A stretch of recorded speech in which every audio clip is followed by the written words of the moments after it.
Buenas noches, bienvenidos a este maldito vicio, el podcast de los escritores malditos. En esta ocasión tenemos a Roger Rumbril. Él es premio Casa de la Literatura Peruana, año 2023, y también ha sido reconocido como personalidad meritoria de la cultura del Ministerio de Cultura el año 2023. Buenas noches, Roger, ¿cómo estás? Buenas Mucho noches, gusto. Diego. Bueno, es la primera Gracias vez, por esta conversación. gracias, primera vez que vienes a esta librería. ¿Qué te parece a primera vista? Asombrosa, sí, es un depósito de conocimiento. Primera vez que vengo y voy a volver siempre. En la Amazonía habrá algún espacio similar, en Sí, algunas. hay una librería que se llama la Biblioteca Amazónica, que tiene 40.000 ejemplares. Es la segunda después de la Biblioteca de Belén do Pará, que tiene 100.000. ¿Y esa biblioteca en qué parte de Iquitos está? En el Malecón Ah, Pedro ya, Portillo, sí. genial. Es una biblioteca fundada por el padre Joaquín García, que ya falleció, que fue un gran promotor de la cultura amazónica, ¿no? Roger, coméntame un poco sobre a quiénes rescatarías o quiénes serían esos autores que faltan rescatar en la literatura amazónica, no los clásicos que siempre se mencionan como Uno piensa en literatura amazónica y dicen César Calvo, dicen, ¿cómo se llama? Izquierdo Izquierdo Ríos, Ríos, los clásicos. Fernández. ¿A quién más me mencionarías? Bueno, hay un escritor notable, ¿no? Que fue parte del equipo periodístico, ideológico de los años 20, el Grupo Mariátegui. Es el escritor Humberto del Águila Arriaga, notable escritor, periodista, cuentista, pero ignorado, ¿ya? Él es uno de ellos. El otro escritor casi desconocido se llama César Lequerica Delgado, el padre del poeta De Hernán Germán Lequerica. Lequerica. Ah, mira tú. Sí. Esos me parece que, sobre Y, todo, y, y, y Humberto del Águila. Y este Lequerica, ¿cómo se llama? El padre de Hernán. No, eh, el padre, don César Lequerica. El a él poeta se llama Germán Lequerica. claro, Germán, perdón, sí. El padre, ¿qué publicó? ¿Narrativa? Narrativa. ¿Y qué cuentos tiene? ¿Qué libros tiene? Que, que Tiene no. un libro notable que se llama La Visitadora, de cuentos, sí, relatos. Mira Sí, tú. sí. Bueno, entonces creo que Humberto del Águila es el escritor importante y desconocido en este momento, casi ignorado. Y si hablamos de la literatura escrita por mujeres en la Amazonía, ¿a quiénes recomendarías a nuestros lectores? Tú sabes que ha habido una especie de patriarcalismo, machismo en la literatura amazónica, ¿no? Y recién en los últimos años, en la última década, han aparecido escritoras notables, como Ana Luisa Ríos González, Ana Varela, Ana Varela, Suyún. Suyún, eh, y otras más. ¿Y en la narrativa? ¿Qué recuerdas tú? Hay una antología que acaba de publicar Melissa Mendieta, Ujú. Ah, ya era sí, editores. ajá, donde Sí. aparecen algunos nombres notables. Pero hay una suerte de emergencia de la literatura femenina ¿Y en este momento. en tu generación, qué pasó con eso? ¿No hubo un movimiento no, de Tú sabes escritoras? que en la generación bobizana de los años 60, que es una generación que marca un parteaguas en la literatura amazónica, solamente teníamos una mujer que renunció y curiosamente éramos patriarcales y machistas. Creo que la expulsamos cuando nos anunció que se iba a casar como militar. Una cosa así extraña. Bueno, fue la única. Y luego no hubo más este, Bueno, escritoras, ¿no? Sí. escritoras, sí. Ujú. Ahora vayamos a tu libro, a Miguelina. Curiosamente has hablado del machismo y ahora de una generación como la amazónica. Y ahora tú has publicado un libro sobre una pensadora del siglo XX, una mujer, ¿no? Que fue abogada, que fue amiga de Mariátegui, ¿no? Que rompió esquemas en esa época, ¿no? Que es Miguelina Mira, Costa Cárdenas. las tres mujeres más importantes del siglo XX y XXI, no solamente en la Amazonía del Perú, son Miguelina Costa Cárdenas, la doctora Gabriela Portes Power y Emilia Barcia Bonifati, la fundadora de los jardines de infancia en el Perú, ¿no?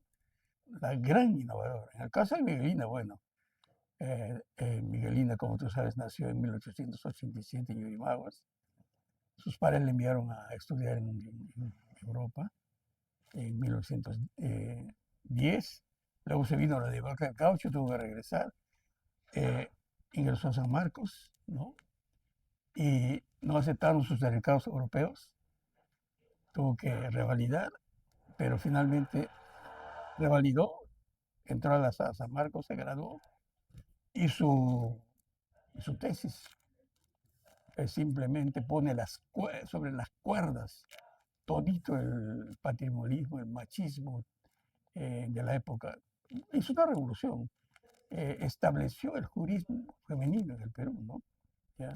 Aparte tuvo una actividad muy intensa, política, social, era activista. Por lo tanto, yo he planteado reiteradamente que hay que miguelizar la Amazonía en este Sí, momento. sí, sí, sí, te he Ese escuchado en es la el primera término que he usado, presentación. sí, sí.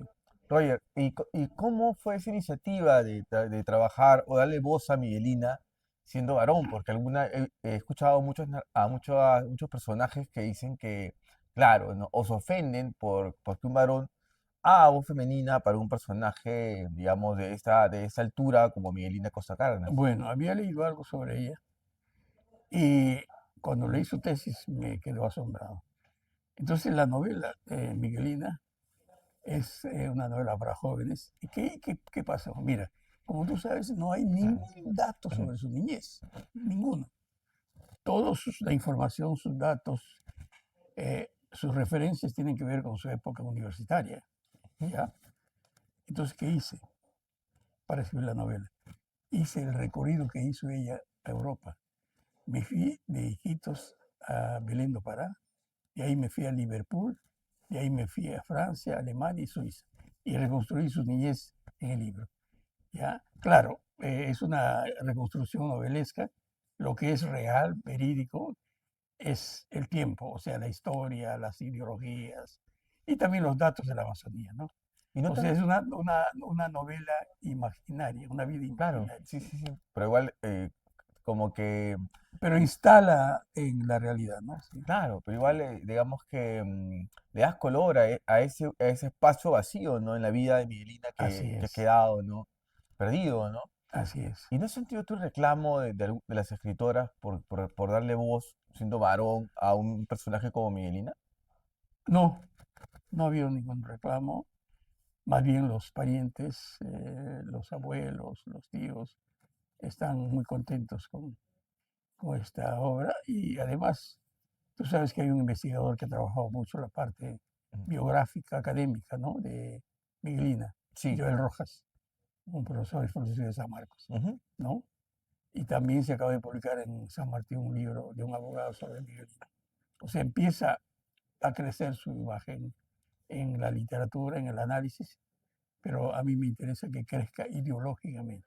Comprendo. En este momento, sobre todo en que hay un machismo, antifeminismo, crecimiento de la ultraderecha, de la xenofobia, Ujú. ¿no? Su pensamiento es Pero hay extraordinario. extremismos desde ambos lados, no solamente desde el machismo, también desde el feminismo. Así también, Ujú. hay extremos, ¿no? Justo ahí quería llegar.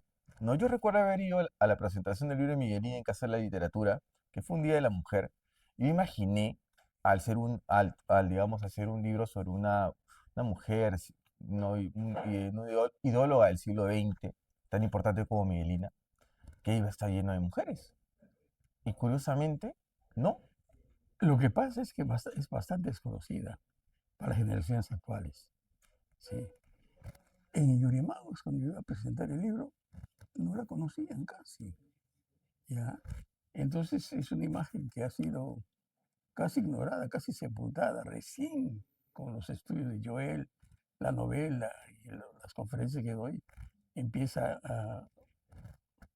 digamos, a visibilizarse como personaje, ¿no? ¿No sientes que hay una mezquindad de parte de algunos grupos extremistas ¿cómo se llama?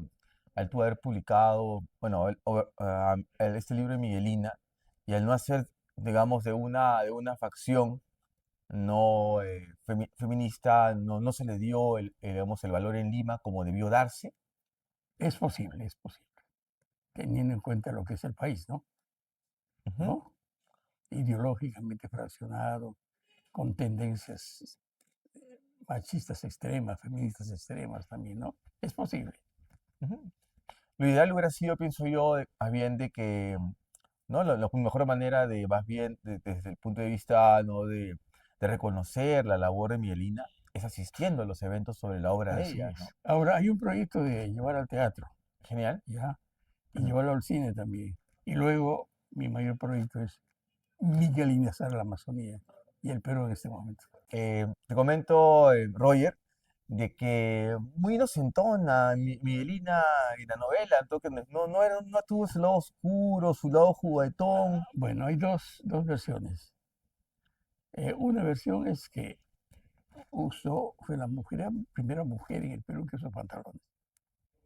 Y la segunda que tenía un amor femenino. Ujú. Y entonces en la novela que tú has leído hay una señal de eso.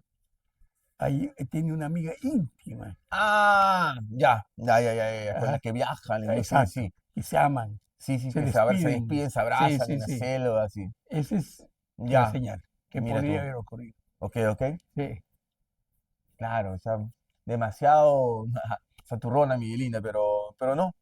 Genial, ¿no? Como así es, era el lado humano, es así, ¿no? así es, Sombras y así es. oscuridades que genial que lo hayas detallado en el libro. Y otra cosa que me Eh, pareció curiosa sí, era que alimentaste de tradiciones y de aromas y de preparaciones de comida, ¿no? Que le dieron vida a recrear esta novela histórica, ¿no? De Miguelina, ¿no? bueno, el secreto del conocimiento amazónico Ujú. son los olores y los sabores y los sonidos. Lo voy a decir ahora en la presentación. Exacto. Y Roger, ahora vayamos a otro punto.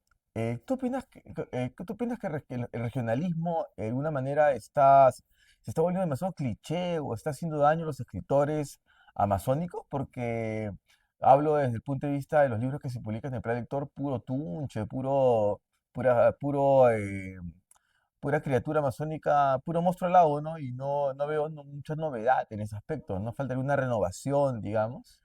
Hay, hay enormes limitaciones, hay limitaciones, debilidades en la literatura amazónica, ¿no? Claro, en ese momento podemos hablar de buenos narradores. Werner Bartra, uno de la década anterior, este, Jaime Vázquez, y otro más, y en la literatura femenina también, ¿no? Ana Varela, Ana Luisa Ríos González, en fin. Eh, pero las dos grandes limitaciones es que casi todos los escritores nadan en la superficie y muchos de ellos son escritores dominicales, no a tiempo completo, no vocaciones profundas, ¿no? Por un lado. Y por otro lado, el tema de las técnicas literarias, Ujú, ¿ya? Todavía son débiles. Entonces, para mí, la manera de finalmente llegar a construir una gran literatura amazónica, que está en proceso, es una profunda introspección, inmersión en la realidad social, mítica, histórica, ¿ya? De la Amazonía, y por otro lado un conocimiento absolutamente actual de las técnicas literarias, ¿ya? ujú. Esos son los dos secretos. Lo otro es que ya hay una articulación entre lo mítico y lo urbano, ¿ya? Y luego el gran tema yo he dicho, lo he planteado varias veces, que el gran tema de la literatura amazónica es el, es el conocimiento indígena, la realidad indígena, ¿no? O sea, la matriz de la cultura amazónica es indígena, ¿ya? Y segundo, la centralidad de la literatura y de la realidad en la Amazonía y en el Perú y el mundo, si bien en el 19-20 fue la centralidad del Estado y los protagonistas fueron los obreros, pues, en la época de Marx, Ujú, hoy día la centralidad en el planeta es la naturaleza y los protagonistas de esa centralidad son los pueblos indígenas. Ese es el otro gran tema. Y yo además estoy planteando ahorita un nuevo canon literario amazónico, ¿ya? Porque el canon literario amazónico y peruano sigue siendo un canon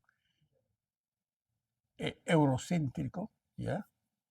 Occidental, y el canon literario peruano y amazónico debe ser cosmocéntrico, animista y panteísta, hundido en la matriz de la cultura indígena. Esa es mi propuesta. Y hay libros que están trabajando sobre eso. Por ejemplo, acaba de salir un libro de cuentos que se llama Shungumayo, un libro, una novela para niños, donde Elvis Peso Hidalgo hace hablar a los niños con la naturaleza. Y esa Digamos, visión, digamos que ese es el futuro de la literatura amazónica. sí, y esa visión es a contracorriente de la literatura europea occidental, como tú sabes, lo he dicho siempre. Los grandes literatos para niños, por ejemplo, Foucault, Andersen, los hermanos Grimm, para ellos, ¿qué cosa es la naturaleza? Es el infierno, ¿no? Donde habitan los demonios, los diablos. Ujú. Y para el pensamiento occidental, ¿qué cosa es la naturaleza? Es un bien de retum in sum. Para el pensamiento indígena, la naturaleza es la madre. A la madre hay que respetarla, amarla. Compara tú el pensamiento occidental con el pensamiento indígena, ¿no? Y entonces, en un nuevo canon literario, ese pensamiento se está instalando en este momento. Las últimas dos preguntas. La penúltima, ¿qué libros has abandonado últimamente o que has abandonado y no los volverías a agarrar? Ninguno. Ninguno. No, ahorita acabo de tener una novela que se llama Carmen, la vida novelesca de mi madre. Y el otro libro que estoy empezando a escribir, esto es una novela donde estoy contando las 8 veces que he estado condenado a muerte por defender la Amazonía. Se llama Más vida que un gato. ¿Ya? Ok, Y el tercer libro es un libro autobiográfico que se llama El retorno de Axpicondía. estás Eso es prolífico entonces, Roger. Me parece genial. Ujú. Y ya para finalizar, quiero que me cuentes sobre alguna curiosidad o le des color o de cómo se llama algunos personajes amazónicos de los que solo uno lo ve, solo como poner una lámina, ¿no? Guascaran una foto, por ejemplo, Izquierdo Ríos. Por ¿Cómo ejemplo, era? Izquierdo Ríos era un bonachón, bozarrón, y recuerdo cuando viajé con él a la Amazonía, nunca se sacaba su saco, en medio del calor Ujú. de Iquitos, y los niños iban detrás y decían, ese es un serranito, ¿no? Decía, porque no se sacaba el saco en medio del calor tropical. Y en el caso de Hernández, de Arturo, jamás subía a un avión, tenía un pavor al avión. O sea, nunca viajó. Arturo Hernández, que Sí. llegó a ser general del ejército, ¿no? Y era un hombre muy silencioso, muy callado. Tú le quitabas su uniforme general, parecía un campesino amazónico. Ok, Roger, muchas gracias por tu tiempo. Buenas noches, gracias por estar aquí Gracias, y Diego. hasta una próxima ocasión. Muchísimas Buenas gracias. noches y hasta una próxima ocasión de este programa llamado Ese Maldito Vicio, el podcast de la literatura maldita peruana. Muy buenas noches. No deje nunca el vicio de la lectura. Muy buenas noches.